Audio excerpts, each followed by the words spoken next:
Reality TV. Are we done with reality TV yet? Really? I mean, yeah. There's too many of these shows. I can't keep up anymore. I think they need to start combining some of them. Like, I'd like to see Dancing with the Real Housewives of Rehab with Dr. Drew.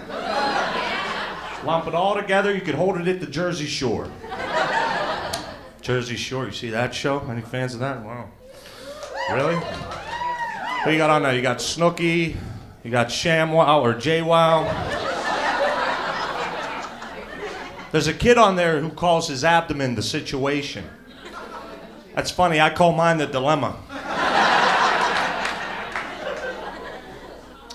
There's a new Survivor on every other week. They're gonna run out of islands pretty soon, for this show. Where are they gonna hold this? The new one's gonna be Survivor, Bakersfield. Who's gonna watch that? If you're the last one on there, you lose.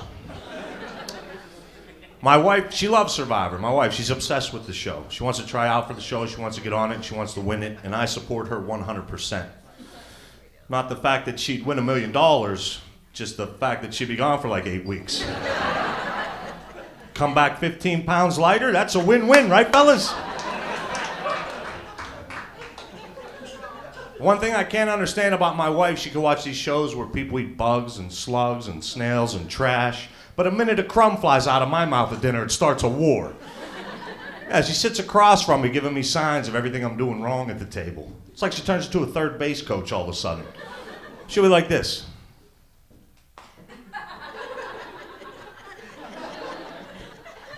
All right, what do I got? I got elbows on the table, food on my shirt, chewing with my mouth open, and I haven't heard a word she said. Okay. That's date night. Hey, I'm in a really good mood. I just graduated college. I went back to college to get my college education. Thank you. It took me 19 years and I finally have my associate's degree. Can't rush into it. You gotta know what you want to do in life. You gotta take your time. I went back to college. I had to take classes that I wouldn't normally take. I had to take health class. It was required. Yeah, look at me in a health class. It was like being in a Scared Straight program. Sat there horrified, listening to everything I've been doing wrong to myself. And the teacher, she wasn't any help either. She'd be up there teaching the class, saying, when the body is depleted of proper exercise and diet, well, Joe, why don't you just stand up and show the class what we're talking about here today? 45 minutes, I had to stand there like this. She pointed to everything that could go wrong. It's all right, I got extra credit. It was a wake-up call, though. I'm trying to lose weight, get in shape, doing that whole thing. I'm getting serious about it. I went to the doctor for a checkup. Doctor comes in the room, he looks at me, he says, you are a mess. It was a little awkward because I was still in the waiting room. Thought we'd talk about this in private, maybe, Getting serious about it. I bought a stationary bike for my apartment. On nice days, I take it out to the park. Go around. Be here all day. It's tough losing weight for me, man. Some people irritate me. It's easy for them. You ever meet a skinny overeater? You know what I'm talking about? Skinny overeater. Usually some young dude or some young chick, just bragging about it, like, oh, I just eat whatever I want. I can't seem to gain any weight. I don't even work out. How about I beat you to death with a Big Mac? How would you like that? Would you like that? I waterboard you with a big gulp. There.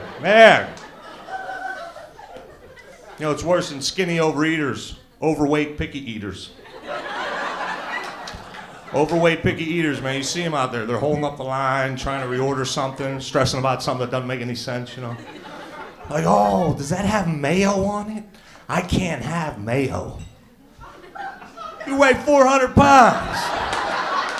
What's mayonnaise gonna do to you at this point? You are mayonnaise.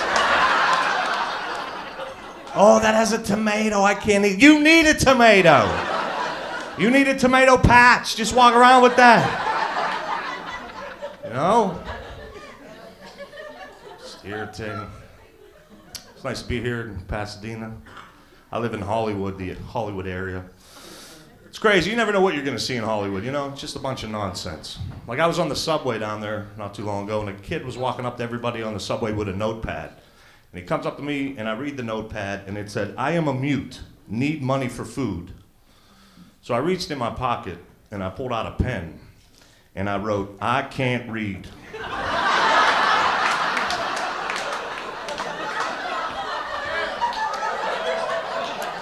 What's he gonna say?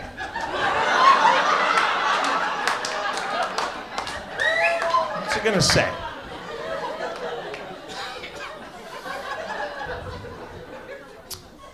See, people are drinking, that's good. I drink a lot of beer. I don't even like the way beer tastes. I just like how it makes me feel after about 6 or 17 of them. I do a lot of good with my drinking, though. I help the homeless and the environment by me drinking. I do, because I take all my empty beer cans and beer bottles, I give it to a homeless guy. He takes them, he recycles them. Help the homeless and the environment. Yeah, I know it's working because the dude just moved in next door to me. He got a lot of nice stuff, too. But yeah, I don't think we drink alcohol for the taste. I think we drink alcohol for the alcohol. Like, yeah, anybody ever go wine tasting? No, don't. It's the stupidest thing you can do. So you're going to drive out to the middle of nowhere and stand in a barn and swirl around a warm glass of wine and say stupid things like, look at the bouquet on that. It's robust yet lean at the same time. See, that wine tasting is time wasting. That's all that is. And then they tell you what wines go good with certain foods, you know? Like, oh, this goes good with melon and whitefish. Melon and whitefish? What am I going to do with melon and whitefish? I think they need to start telling you what other alcohols go good with, you know? Let's go to a whiskey tasting, right? Let's go to... What's this whiskey go good with? Well, that goes good with regrets and restraining orders. All right, set them up. Tequila, let's go to a tequila tasting. What's this tequila go good with? Yeah, that goes good with blackouts and bail money. Oh, yeah. Set them up. Beer tasting, angry wives and DUIs. That's what that is. Hey, guys, that's my time. You guys are great. Thank you very much.